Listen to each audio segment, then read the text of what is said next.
ഇന്ന് ഓഫീസിൽ നടന്ന കാര്യമൊക്കെ ആരെങ്കിലും വീഡിയോ എടുത്തിരുന്നെങ്കിൽ എൻ്റെ പണി പോയേനെ.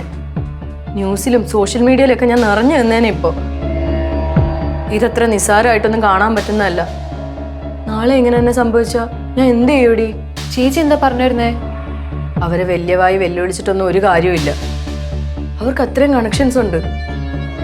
ഒടുക്ക് നാട് മൊത്തം നാണം കെട്ടിട്ട് പിന്നീട് കുറെ കാലം കഴിഞ്ഞ് നിരപരാധിയാന്ന് തെളിഞ്ഞാ വല്ല കാര്യമുണ്ടോ?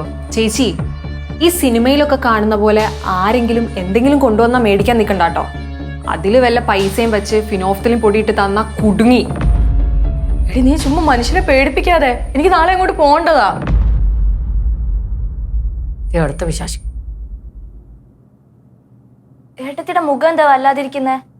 എനിക്കൊരു കുഴപ്പമില്ല. ഏട്ടത്തി, ഞാനൊരു കാര്യം പറയട്ടെ. ഏട്ടത്തി ഇന്ന് ജോലിക്ക് പോയി കഴിഞ്ഞ് ഇവിടെ കുറച്ച് ചർച്ചകളൊക്കെ നടന്നു. ആ മായന്മാരോടോ ഫോണിൽ സംസാരിക്കുന്നത് കേട്ടു. എല്ലാ ഏട്ടത്തിയെ ദ്രോഹിക്കാൻ വേണ്ടിയാ. പിന്നെ ഏട്ടത്തിയുടെ ജോലി കളയാൻ വേണ്ടി. ഏട്ടത്തി സൂക്ഷിക്കണം കേട്ടോ. അതൊക്കെ ഞാൻ സൂക്ഷിച്ചോളാം. നീ നിന്റെ കാര്യം നോക്കി പൊടി.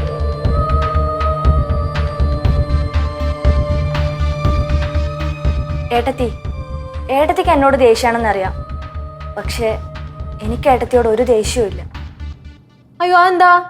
ഏട്ടത്തിനോട് ഉണ്ടായിരുന്ന ദേഷ്യമൊക്കെ അങ്ങ് ചോർന്നു പോയോ? അതൊന്നുമല്ല, ഞാൻ ഏട്ടത്തിയോട് ചെയ്ത തെറ്റൊക്കെ എനിക്ക് മനസ്സിലായി. സോറി ഏട്ടത്തി. ഏട്ടത്തി എല്ലാം മറക്കണം. എന്നെ ഏട്ടത്തിയുടെ കൂടെ നിർത്തണം. ഇവിടെ ഇരുന്ന് മായമ്മ ഏട്ടത്തിയെ ദ്രോഹിക്കാൻ വേണ്ടി ചെയ്യുന്ന സകല പ്ലാനും ഞാൻ ഏട്ടത്തിയെ അറിയിക്കാം. അപ്പൊ ഏട്ടത്തിക്ക് മായമ്മക്കെതിരെ ഫൈറ്റ് ചെയ്യാലോ. നീ ഒന്ന് പോയേ. എനിക്ക് നിന്റെ ഒരു സഹായം വേണ്ട. സഹായിക്കണം ഏട്ടത്തി. നീയൊന്ന് പോയേ അഞ്ജു. മനുഷ്യന് ഇച്ചിരി സ്വൈരന്താ.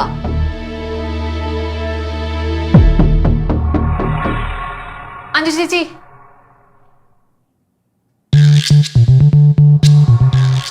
ചേച്ചി ഞങ്ങളെ സഹായിക്കുമല്ലോ? ഉറപ്പായിട്ടും. വിശ്വസിക്കാമോ? വിശ്വസിക്കാം. എടീ, നീ ഇതെന്ത് ഭാവിച്ചാ? ചേച്ചി ഒന്ന് ചുമ്മായിരുന്നേ. അഞ്ജു ചേച്ചി പറ, വിശ്വസിക്കാമോ? ഇന്നലെ വരെ എന്നെ വിശ്വസിക്കാൻ കൊള്ളില്ലായിരുന്നു മോളെ. പക്ഷെ ഇപ്പൊ വിശ്വസിക്കാം. ചേച്ചി, കൈ കൊടുത്ത് കോംപ്രമൈസ് ആയേ. ഒന്ന് പോയേ വെച്ച. നീ ഒന്ന് കൈ കൊടുത്ത് കോംപ്രമൈസ്. ആ കൈ ഇങ്ങോട്ട് താ ചേച്ചി. ഇനി നിങ്ങൾ തമ്മിൽ ഒരു പ്രശ്നമില്ല. ഓക്കെ? ഹാപ്പി? ഹാപ്പി. ഓക്കെ, എന്നാ ചേച്ചി പോയിക്കോ. ഇനി എന്തെങ്കിലും ചർച്ച ഉണ്ടായാൽ പറയണേ. പറയാം മോളെ. ഓക്കെ ചേച്ചി.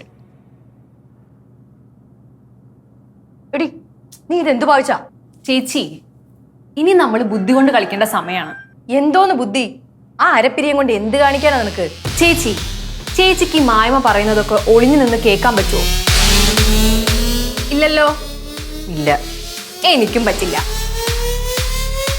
അതുകൊണ്ട് പക്ഷെ അഞ്ജു ചേച്ചിക്ക് പറ്റും. തൽക്കാലം നമുക്ക് അവരെ കൊണ്ട് ആവശ്യമുണ്ട്. ഈ മായ്മ പറയുന്ന കാര്യങ്ങളൊക്കെ ചോർത്താൻ അഞ്ജു ചേച്ചിക്കേ പറ്റൂ. അല്ലാതെ ചേച്ചിയോട് അവർ ചെയ്തൊക്കെ ഞാൻ പെട്ടെന്ന് മറക്കോ? തൽക്കാലം അവരാ രഹസ്യങ്ങളൊക്കെ ചോർത്തട്ടേന്നേ. തിരിച്ചേ ഇത് വല്ലതും നടക്കുവോ? പിന്നെന്താ, നടന്നിരിക്കും.